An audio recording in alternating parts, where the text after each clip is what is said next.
Treasure Island by Robert Louis Stevenson. Chapter 3. The Black Spot. About noon, I stopped at the captain's door with some cooling drinks and medicines. He was lying very much as we had left him, only a little higher, and he seemed both weak and excited. "Jim," he said, "you're the only one here that's worth anything, and you know I've always been good to you. Never a month but I've given you a silver fourpenny for yourself. And now you see, mate, I'm pretty low, and deserted by all. And Jim, you'll bring me one noggin of rum now, won't you, matey?" The doctor, I began, but he broke in, cursing the doctor in a feeble voice but heartily. "Doctors is all swabs," he said. "And that doctor there, what does he know about seafaring men?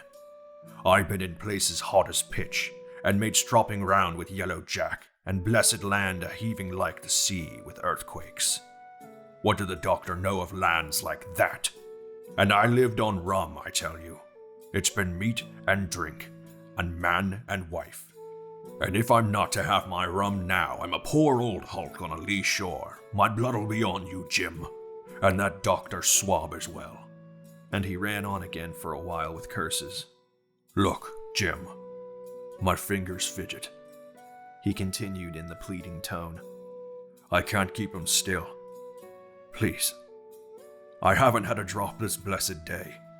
That doctor's a fool, I tell you. If I don't have a drain of rum, Jim, I'll have the hoarders. I see some on already. I see old Flint in the corner there behind you, as plain as print. I see him. And if I get the hoarders, I'm a man that has lived rough, and I'll raise Cain. Your doctor himself said one glass wouldn't hurt me. I'll give you a golden guinea for a noggin, Jim." He was growing more and more excited, and this alarmed me for my father, who was very low that day and needed quiet. Besides, I was reassured by the doctor's words, now quoted to me, and rather offended by the offer of a bribe. "I want none of your money," said I, "but what you owe me and my father. I'll get you one glass and no more." When I brought it to him, he seized it greedily and drank it out. Aye," said he.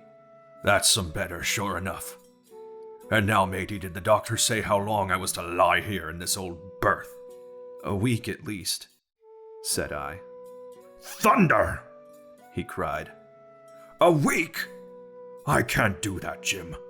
They'd have the black spot on me by then. The lubbers is going to get the wind of me this blessed moment. Lubbers as couldn't keep what they've got, and want to nail what is another's. Is that seamanly behavior? I want to know. But I'm a saving soul. I never wasted good money of mine, nor lost it neither. And I'll trick 'em again. I'm not afraid on 'em. I'll shake out rather reef, matey, and dabble 'em again." As he was speaking, he had risen from bed with great difficulty, holding to my shoulder with a grip that almost made me cry out, and moving his leg like so much dead weight. His words, spirited as they were in meaning, contrasted sadly with the weakness of the voice in which they were uttered. He paused when he had got into a sitting position on the edge. "That doctor's done me," he murmured. "My ears is singing. Lay me back." Before I could do much to help him, he had fallen back again to his former place where he lay for a while silent. "Jim," he said at length, "you saw that seafaring man today?" "Black Dog?" I asked. "Ah, Black Dog," says he. "He's a bad one, but there's worse, Jim. It's my old sea chest thereafter. Now if I can't get away, and they give me the black spot, I want you to get on a horse and ride for that Dr. Swab. Tell him to pipe all hands and lay them aboard the Benbow and prepare for old Flint's crew, or what's left of it. I was first mate, I was. Old Flint's first mate. I'm the only one he told. The only one who knows the place. Old Flint gave it to me at Savannah when he lay dying, like if I was too now. But you won't have to worry unless they put the black spot on me, or unless you see that black dog again, or a seafaring man with one leg. Especially him. You hear me, mate?" "Yes, Captain, but..." "What's the black spot?" I asked. "That's a summons, mate. I'll tell you if I get that, but you keep your weather eye open, Jim, and I'll share with you equals upon my honor." He wandered a little longer, his voice growing weaker, but soon after I had given him his medicine, which he took like a child with the remark, "If ever a seafaring man wanted drugs, it's me." He fell at last into a heavy, swoon-like sleep in which I left him. What I should have done back then, I do not know. Probably I should have told the whole story to the doctor, for I was in mortal fear lest the captain should repent of his confessions and make an end of me. But as things fell out, my poor father died quite suddenly that evening, which put all other matters on the side. Our natural distress, the visits of the neighbors, the arranging of the funeral, and all the work of the inn to be carried on in the meanwhile kept me so busy that I had scarcely time to think of the captain, far less to be afraid of him. He got downstairs next morning, to be sure, and had his meals as usual, though he ate little and unfortunately had more than his usual supply of rum, for he helped himself out of the bar, scowling and blowing through his nose, and no one dared cross him. On the night before the funeral, he was as drunk as ever, and it was shocking in that house of mourning to hear him singing away at his ugly old sea song, but weak as he was, we were all in the fear of death for him, and the doctor was suddenly taken up with a case many miles away and was never near the house after my father's death. I have said the captain was weak, and indeed he seemed to grow weaker than stronger. He clambered up and down stairs and went from the parlor to the bar and back again, and sometimes put his nose out of doors to smell the sea, holding onto the walls as he went for support and breathing hard and fast like a man on a steep mountain. He never particularly addressed me, and it is my belief he had as good as forgotten his confidences, but his temper was more flighty and allowing for his bodily weaknesses more violent than ever. He had an alarming way now when he was drunk, of drawing his cutlass and laying it bare before him on the table, but with all that, he minded people less and seemed to shut up in his own thoughts. Once, for instance, to our extreme wonder, he piped up to a different air, a king of country love song that he must have learned in his youth before he had begun to follow the sea. So things passed until the day after the funeral, and about 3 o'clock of a bitter, foggy, frosty afternoon, I was standing at the door for a moment, full of sad thoughts about my father, when I saw someone drawing slowly near along the road. He was plainly blind, for he tapped before him with a stick and wore a great green shade over his eyes and nose, and he was hunched as if with age or weakness, and wore a huge old tattered sea cloak with a hood that made him appear positively deformed. I never saw in my life a more dreadful looking figure. He stopped a little from the inn and raised his voice in an old sing-song, addressed the air in front of him. "Will any kind friend inform a poor blind man who has lost the precious sight of his eyes in the gracious defense of his native country, England, where or in what part of this country may I be now?" "You are at the Admiral Benbow, Black Hill Cove, my good man," said I. "I hear a voice," said he. "A young voice. Will you give me your hand, my kind young friend, and lead me in?" I held out my hand, and the horrible, soft-spoken, eyeless creature gripped it in a moment like a vice. I was so much startled that I struggled to withdraw, but the blind man pulled me close up to him with a single action of his arm. "Now, boy," he said, "take me in to see the captain." "Sir," said I. "Upon my word, I dare not." "Oh?" he sneered. "That's it. Take me in straight, or I'll break your arm." And he gave it, as he spoke, a wrench that made me cry out. "Sir," said I. "It is for yourself, I mean. The captain is not what he used to be. He sits with a drawn cutlass. Another gentleman—" "Come now, march," interrupted he, and I never heard a voice so cruel and cold and ugly as that blind man's. It cowed me more than the pain, and I began to obey him at once, walking straight in at the door and towards the parlor, where our sick old buccaneer was sitting, dazed with rum. The blind man clung close to me, holding me in one iron fist and leaning almost more of his weight on me than I could carry. "Lead me straight up to him, and when I'm in view, cry out, 'Here's a friend for you, Bill.' If you don't, I'll do this." And with that he gave me a twitch that I thought would have made me faint. Between this and that, I was so utterly terrified of the blind beggar that I forgot my terror of the captain, and as I opened the parlor door, cried out the words he had ordered in a trembling voice. The poor captain raised his eyes, and at one look the rum went out of him and left him straight sober. The expression of his face was not so much of terror as of mortal sickness. He made a movement to rise, but I do not believe he had enough force left in his body. "Now, Bill, sit where you are," said the old beggar. "If I can't see, I can hear a finger stirring. Business is business. Hold out your left hand. Boy, take his left hand by the wrist and bring it near my right." We both obeyed him to the letter, and I saw him pass something from one hand to the captain's. "And now it's done," said the blind man, and at the words he suddenly left hold of me, and with incredible accuracy and nimbleness skipped out of the parlor and into the road, where as I stood motionless I could hear his stick go tap tap tapping into the distance. It was some time before either I or the captain seemed to gather our senses, but at length, and about the same moment, I realized his wrist, which I was still holding, and he drew in his hand and looked sharply into the palm. 10 o'clock, he cried. 6 hours will do them yet. And he sprang to his feet. Even as he did so, he reeled, put his hand on his throat, stood swaying for a moment, and then fell face first into the floor. I ran to him at once, calling to my mother, but haste was all in vain. The captain had been struck dead. It is a curious thing to understand, for I had certainly never liked the man, though of late I had begun to pity him. But as soon as I saw that he was dead, I burst into a flood of tears. It was the second death I had known, and the sorrow of the first was still fresh in my heart. Chapter 4. The Sea Chest.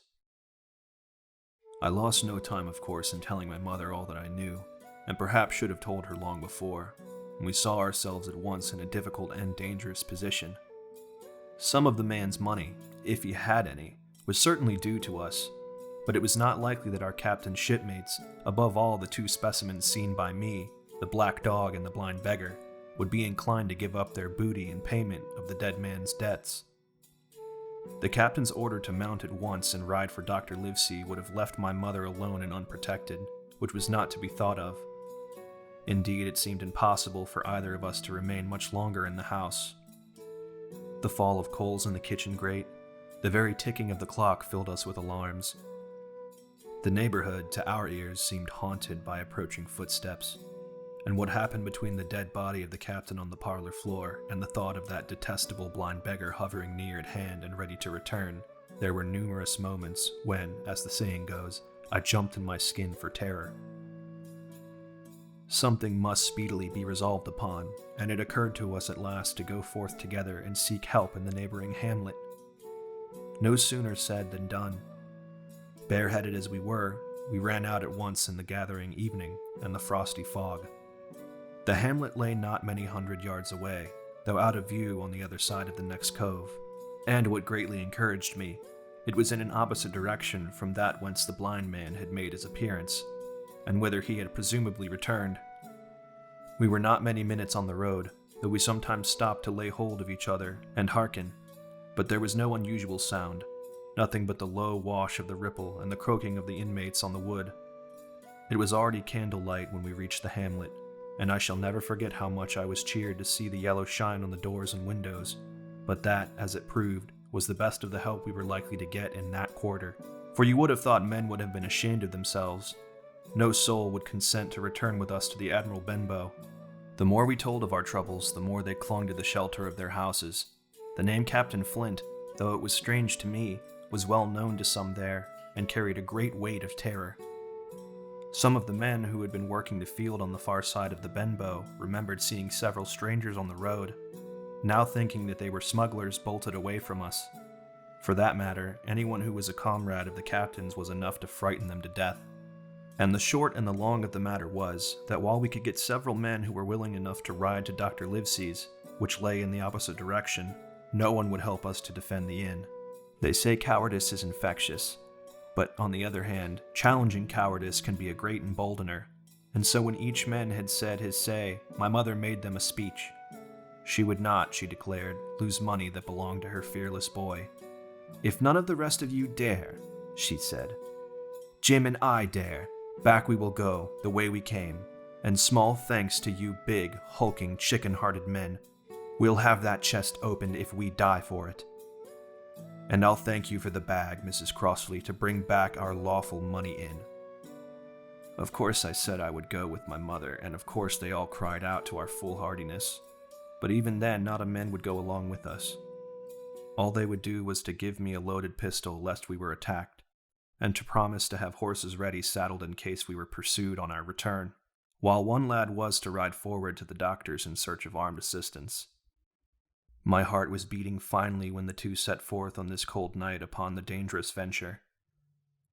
A full moon was beginning to rise and peered readily through the upper edges of the fog, and this increased our haste, for it was plain, before we came forth again, that all would be as bright as day, and our departure exposed to the eyes of any watchers.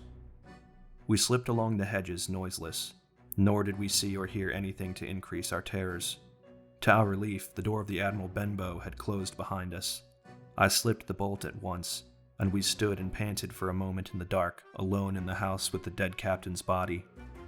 Then my mother got a candle in the bar, and holding each other's hands, we advanced into the parlor. He lay as we had left him, on his back, with his eyes open and one arm stretched out. "Draw down the blind, Jim," whispered my mother. "They might have come and watch outside," said she when I had done so. I went down on my knees at once, on the floor close to his hand where there was a little round of paper, blackened on one side. I could not doubt that this was the black spot, and taking it up I found written on the other side in a very good clear hand this short message. "You have till 10 tonight." He had till 10, Mother, said I, and just as I said it our old clock began striking. This sudden noise startled us shockingly, but the news was good, for it was only 6. "Now, Jim," she said, "get the key." I felt in his pockets one after another. A few small coins, a thimble, and some thread and big needles. A piece of pigtail tobacco bitten away at the end. His gully with the crooked handle, a pocket compass, and a tinderbox were all that they contained, and I began to despair. "Perhaps it's round his neck," suggested my mother. Overcoming a strong repugnance, I tore open his shirt at the neck, and there, sure enough, hanging to a bit of tarry string, which I cut with his own gully, we found the key. At this triumph we were filled with hope and hurried upstairs without delay to the little room where he had slept so long and where his box had stood since the day of his arrival. It was like any other seaman's chest on the outside. The initial B burned on the top of it with a hot iron, and the corners somewhat smashed and broken as by long, rough usage. "Give me the key," said my mother, and though the lock was very stiff, she had turned it and thrown back the lid in a twinkling. A strong smell of tobacco and tar rose from the interior, but nothing was to be seen on top except a suit of very good clothes, carefully brushed and folded. They had never been worn, my mother said. Under that, the mischief began. A quadrant, a tin cannikin, several sticks of tobacco, 2 brace of very handsome pistols, a piece of bar silver, an old Spanish watch, and some other trinkets of little value and mostly of foreign make, a pair of compasses mounted with brass, and 5 or 6 curious West Indian shells. I have often wondered since why he carried these shells with him in his wandering, guilty, and haunted life.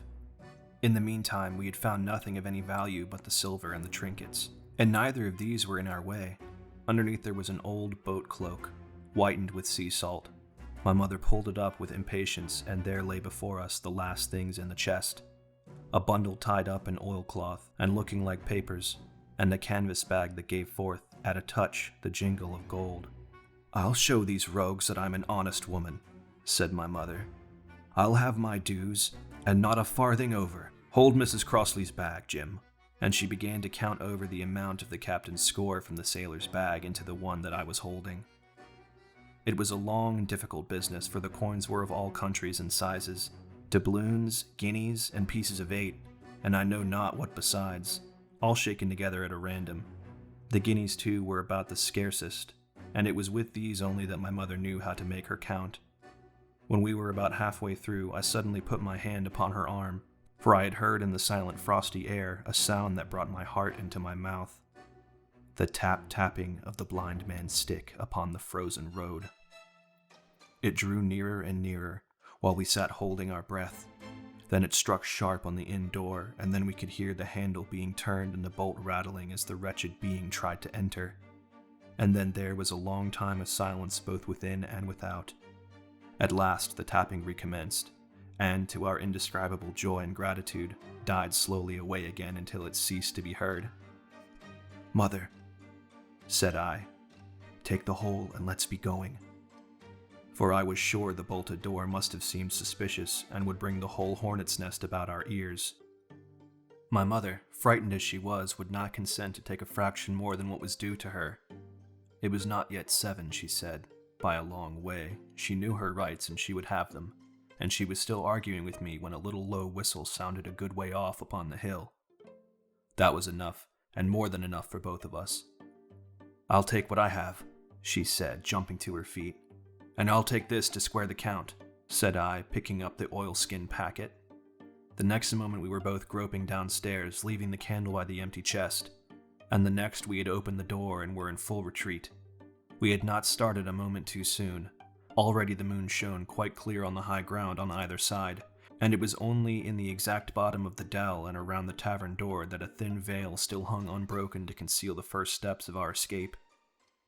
Far less than halfway to the hamlet, very little beyond the bottom of the hill, we must come forth into the moonlight. Nor was this all, for the sound of several footsteps running came already to our ears, and as we looked back in their direction, a light tossing to and fro and still rapidly advancing showed that one of the newcomers carried a lantern. "My dear," said my mother suddenly, "take the money and run on. I'm going to faint." This was certainly the end for both of us, I thought. How I cursed the cowardice of the neighbors, how I blamed my poor mother for her honesty and her greed, and for her past foolhardiness and present weakness. We were just at the little bridge, by good fortune, and I helped her, tottering as she was, to the edge of the bank, where sure enough she gave a sigh and fell on my shoulder. I do not know how I found the strength to do it all, and I am afraid it was roughly done, but I managed to drag her down the bank and little way under the arch. Farther I could not move her, for the bridge was too low and let me do no more than crawl below it. So there we had to stay, my mother almost entirely exposed, and both of us within earshot of the inn. Chapter 5. The Last of the Blind Man. My curiosity got the better of me, for I crept to the bank and hid behind a bush. I was barely settled when my enemies began to arrive. There were 7 or 8 of them running hard, and the man with the lantern was leading the party. Behind him, 3 men ran together hand in hand, and I could see even through the mist that the man in the middle was the blind beggar. As they reached the inn, he spoke. "Down with the door," he cried. "Aye, aye, sir," answered the men, and then they made a rush on the Benbow. Suddenly they paused and began to speak in a lower key, as if they were surprised that the door had been opened. The blind man grew impatient and began to shout commands at them again. In, go in!" He shouted and cursed at them for their delay. 4 or 5 of them obeyed at once, but 2 remained outside with the old beggar. There was a pause, then one of them shouted from the house. "Bill's dead." "Search him. The rest of you lot fetch the chest," replied the blind man.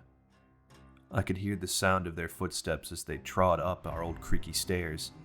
Shortly afterward, the window of the captain's room was thrown open violently, and a man leaned out onto the moonlight before shouting down to the blind beggar. "Pew!" he cried. "They've been here before us. Someone searched the chest." "Is it there?" roared Pew. "The money's there." The blind man cursed the money. "The fist is Flint's fist there," he cried. "We don't see it nohow," returned the man. "You men below, does Bill have it?" cried the blind man again. One of the men came to the door. "Bill's been cleaned out," said he. "Nothing left." "It's these people of the inn. It's that boy. I should have put his eyes out when I had the chance," cried the blind man Pew. It was not long ago they had the door bolted when I tried it. Scatter, lads, find them. With that, the men went to scouring the inn, throwing furniture, kicking doors in until the Benbow was thoroughly turned over, and the men came back out to the road to declare that we were nowhere to be found. Just then, the same whistle we had heard before sounded again, but this time twice. At first I thought it was the blind man summoning his crew to the assault, but I now knew it was one of their men over the hillside warning them of approaching danger. That's Dirk again, said one. That's twice now. We'll have to move, mates. Don't move, you skulk, cried Pew. Dirk was a fool and a coward from the start. Don't mind him. Come now, they must be close by. Scatter and look for them, you dogs. This seemed to urge two of the men to start looking about, but they did so half-heartedly, all the while keeping one eye on the road. The rest stood irresolute. It's almost within our grasp, you fools. You have the gall to stand idle? You'd be rich as kings if you only could find it. There wasn't one of you dared face Billy, but I did. A blind man. If you had half the wit of a weevil in a biscuit, you would catch them still. Oh, shove it, Pew. We've got the doubloons, grumbled one. They might have hidden it, said another.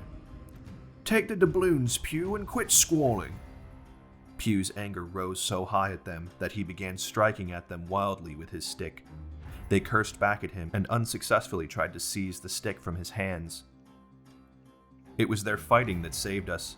While they continued to scuffle, the sound of galloping horses could be heard coming from the road. Their man on the hill shot off a pistol to warn them, and with that they broke off and fled. Some ran down the cove, some over the hill, but all left poor blind Pew alone on the road.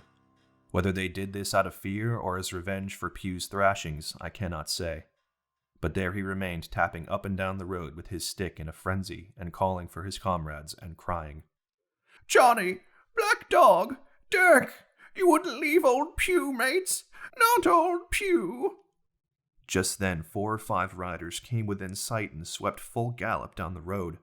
Frightened, Pew screamed and dove into the ditch, landing on his feet, and then bolted at full speed into the path of one of the horses. The rider tried to save him, but his efforts were in vain. Down went Pew with a cry that rang out into the night. I leapt to my feet and called after the riders. They pulled up and were horrified at the accident. It was only then that I saw who they were. They were revenue officers. The news of our plight found its way to the supervisor Dance and gave him cause to ride to the inn. To this, my mother and I owe our lives. We woke my mother with some cold water and smelling salts. She was terrified, but nonetheless safe from harm. In the meantime, the supervisor rode on to Kit's Hole, while the men dismounted and walked their horses on foot, all the while keeping a lookout for an ambush. When we reached the hole, the man that old Pew had posted on the hill was already making his escape. The men let off a shot at him, but the bullet only whistled past him before he disappeared. Mr. Dance stood there as he said, "And that is about as good as nothing. They got off clean, boys, but at least that's the end of it." I told him all that had transpired here, to which he replied, "Then I'm glad I ran down that Master Pew." I went back with him to the Benbow, and you could not imagine a house in a worse state. And though nothing had actually been taken except for the captain's money bag and a few silvers from the till, I could see at once that we were ruined. Mr. Dance could make nothing of the scene. "You say they got the money. Then what the devil were they searching for? More money?" he asked. "No, sir, not money, I don't think," I replied. "In fact, sir, I think I have what they were looking for in my pocket. And to tell you the truth, I would very much like to have it put in safety, far away from me." Quite right, boy," he said. "I'll take it, if you like." Actually, I thought perhaps Dr. Livesey," I began. Perfectly right, you're right," he interrupted. "Come to think of it, I might as well ride to him myself and report to him my findings. Now, Hawkins, if you like, I'll take you along." I thanked him heartily for the offer, and we walked back to the hamlet where the horses were. By the time I had told my mother of my purpose, they were all in the saddle. "Dogger," said Mr. Dance, "you have good horses. Take up this lad behind you. As soon as I was mounted, holding on to Dogger's belt, the supervisor gave the word and the party struck out at a bouncing trot on the road to Dr. Livesey's house.